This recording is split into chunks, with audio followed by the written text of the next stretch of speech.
नमस्कार, मेरा नाम है गौरव और हमें स्टडी पॉइंट पर। दोस्तों, जो आज की खबर है वो केजरीवाल के ऊपर है। वो केजरीवाल जिसमें कि 2024 से सीबीआई और ईडी घर पे, ऑफिस पे दबा के छापे मारे गए। वो केजरीवाल जिसको सीएम की सीट पर बैठे बैठे उनको जेल में डालने के लिए पूरी कोशिश कर रही थी राज्य सरकार। वो केजरीवाल जिनको सीएम रहते हुए जेल में जाना पड़ा। वो केजरीवाल जिसने मोहल्ला क्लिनिक खोले। वो केजरीवाल जिसने सड़कें अच्छी बनवाई थी दिल्ली की। वो केजरीवाल जिनने स्कूलों की जो हालत खराब हो चुकी थी सरकारी स्कूलों की, उन स्कूलों को वीआईपी स्कूल बना दिया।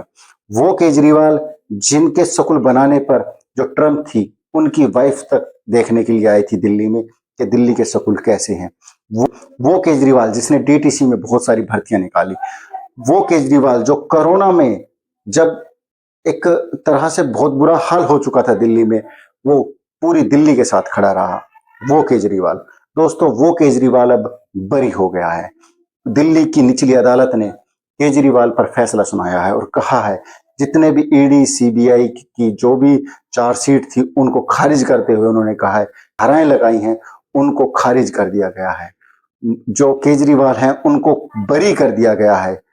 जब केजरीवाल बाहर आए, मीडिया से मिले तो वो रोए और रोते हुए भावुक हो गए, क्योंकि इनकी एक तरह से राजनीति खा चुकी है जो शराब घोटाला था। क्योंकि जब इलेक्शन था दिल्ली में तो इसी इलेक्शन के भाई ये जमानत पे हैं, इन्होंने शराब घोटाला किया है, इन्होंने लोगों को सस्ती दारू पिला दी है, बल्कि महंगी दारू पिलाते तो ऐसा नहीं होता।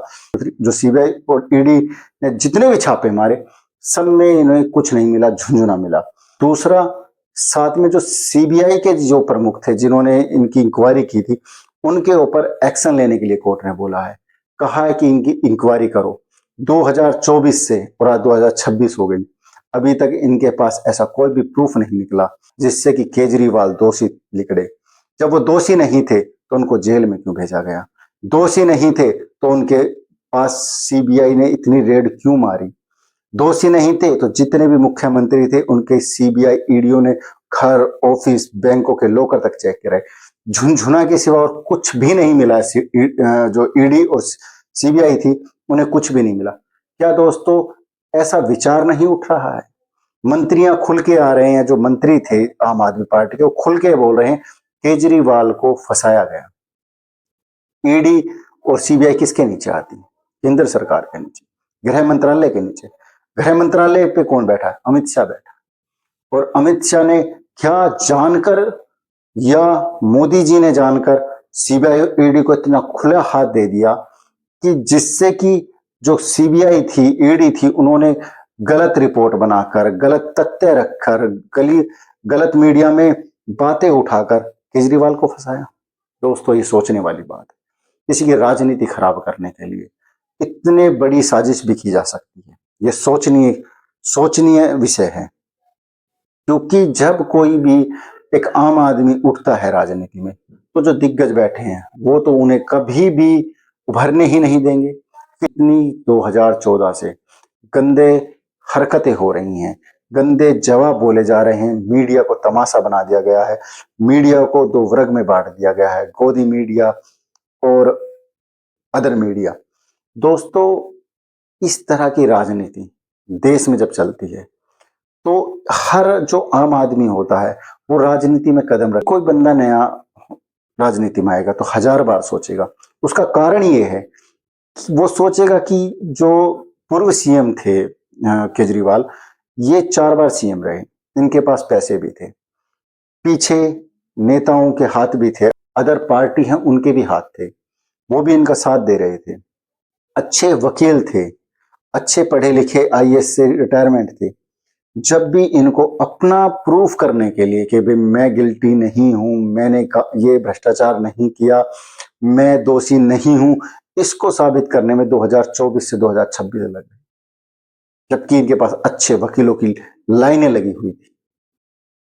जब दोस्तों सोचे कोई आम आदमी ऐसा होता जिसके पास पैसे नहीं है, वकील नहीं है, अपने अपने सोर्सेस नहीं है, उस पर अच्छे संबंध नहीं है किसी राजनीति से, वो नया नया राजनीति में उठा है, तो उसके साथ ये जो प्रेजेंट की सरकार है वो सरकार क्या हाल करेगी? क्या कोई नया आदमी राजनीति में आने की हिम्मत करेगा? क्योंकि उसे पता है कि आपने विपक्ष के लिए कुछ भी बोला। क्योंकि देखिए, लोकतंत्र का यही एक अच्छा फायदा है कि लोकतंत्र में हम खुलकर विपक्ष के बारे में बोल सकते हैं, अपनी बातें धर सकते हैं। पर बात यह है कि जब लोकतंत्र का गला घोटने के लिए सरकार ही आगे बढ़ चुकी है, सरकार के अफसर, सरकार के नियंत्रण में रहने वाली, उनके नीचे काम करने वाला प्रशासन है, वो ही गलत करने के लिए उतर जाए, उस जनता के लिए जो जनता आवाज उठा रही है, जो नेता गलत होने पर आवाज उठा रहे हैं, उसे दबोचा जाएगा।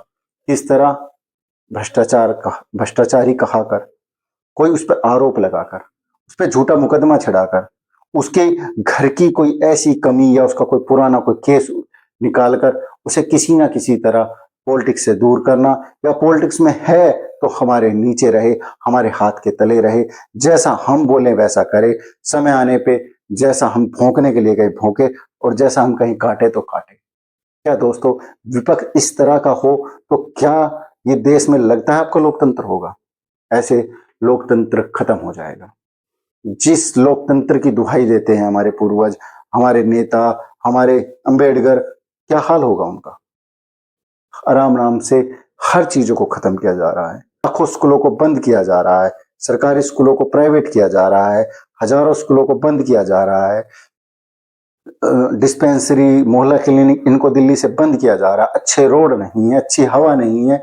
क्या दिल्ली की जनता फिर दोबारा से केजरीवाल को लेके आएगी अगले बार जब इलेक्शन होंगे? तो दोस्तों, आपको क्या लगता है कि अगली बार जैसे केजरीवाल को फंसाया गया था, क्या ऐसे जो भी कोई नया बंदा उठ के राजनीति में जाएगा उसको फंसाया जाएगा, या उसे अपने मनमानी इशारों पे नचाया जाएगा, या पॉलिटिक्स इस आधार पे रह गई है? तो दोस्तों, आपको क्या लगता है? आप कमेंट में जरूर लिखना, इस वीडियो को शेयर करना, और आपको अच्छी लगी तो इसको लाइक और सब्सक्राइब जरूर करना दोस्तों। और हम फिर मिलेंगे दोस्तों। जय हिंद।